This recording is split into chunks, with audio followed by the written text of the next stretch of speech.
বলা হয় প্রাচীনকালে আসফানের বাজারে যখন রেশম আতর এবং মূল্যবান মসলিনের সুবাস বাতাসে মিশে থাকত তখন শহরের সবচেয়ে বিখ্যাত চক ময়দান নকশের এক সংকীর্ণ কোণে একটি শস্যের দোকান ছিল। এই দোকানটি খুব বড় বা জাঁকজমকপূর্ণ ছিল না, তবে এখানে সকাল থেকে সন্ধে পর্যন্ত সেই সব লোকের ভিড় লেগে থাকত যারা শুধু শস্য নয় বরং ন্যায় বিচারও কিনতে আসত। এই দোকানের মালিক ছিলেন হারিস নামের এক যুবক। হারিসের মুখে এমন এক পবিত্রতা এবং প্রশান্তি ছিল যা কেবল তাদেরই ভাগ্যে জোটে যাদের জীবিকা হালাল উপার্জনের সাথে জড়িত। হারিসের কাছে পিতলের একটি পুরনো দাড়িপাল্লা ছিল। বলার জন্য তো সেটি কেবল একটি দাড়িপাল্লাই ছিল, কিন্তু আসফানের লোকেরা একে হকের দাড়িপাল্লা বলতো, কারণ হারিস কখনো ওজনে একটি দানারও কারচুপি করত না। হারিসের শৈশব এতিম অবস্থায় কেটেছিল। তার বাবা মারা যাওয়ার সময় তাকে কেবল একটিই ওসিয়ত করেছিলেন, বাবা, পৃথিবী তোমাকে সম্পদের লোভ দেখাবে, কিন্তু মনে রেখো এক মুঠো হালাল শস্যে যে বরকত আছে তা হারামের খাজানাতেও নেই। হারিস এই কথাটি তার হৃদয়ের গভীরে গেঁথে নিয়েছিল। বাজারের বাকি ব্যবসায়ীরা বেশি লাভের জন্য শস্যে ভেজাল মেশাতো বা ওজন করার সময় হাতের কারসাজি দেখাতো, কিন্তু হারিসের ধরন ছিল আলাদা। সে যখনই দাড়িপাল্লা উঠাতো প্রথমে তার রবের শুকরিয়া আদায় করত।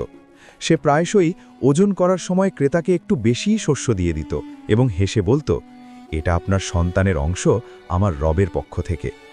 হারিস এই বিষয়ে সম্পূর্ণ বেখবর ছিল যে তার এই সততা কেবল মানুষই নয় বরং রুহানি মাখলুকও দেখছে। আসফানের পুরনো সরাইখানা এবং উঁচু মিনারের ছায়ায় লায়লা নামের এক জিনজাতি বাস করত।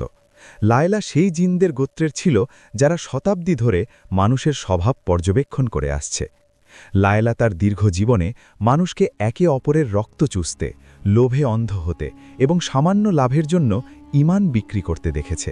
কিন্তু হারিসের দোকানে সে কিছু আলাদা দৃশ্য দেখতে পেত। সে দেখল যেই যুবক অভাবের মধ্যেও হাসে এবং যখন তার কাছে টাকা কম থাকে তখনও সে তার দাঁড়িপাল্লা দিয়ে হকই ওজন করে।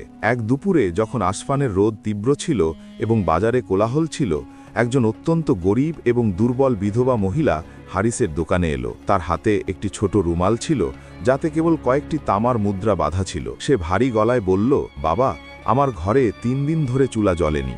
এই কয়েকটি মুদ্রায় কি এতটুকু শস্য পাওয়া যাবে যাতে আমার সন্তানদের একবেলার পেট ভরে? বাজারের বাকি দোকানদাররা সেই মহিলাকে তাড়িয়ে দিয়েছিল, কারণ তার কাছে ওজনের হিসেবে টাকা ছিল না। হারিস সেই মহিলার দিকে তাকালো এবং তার চোখে ছাপা অসহায়ত্ব পড়ে নিল।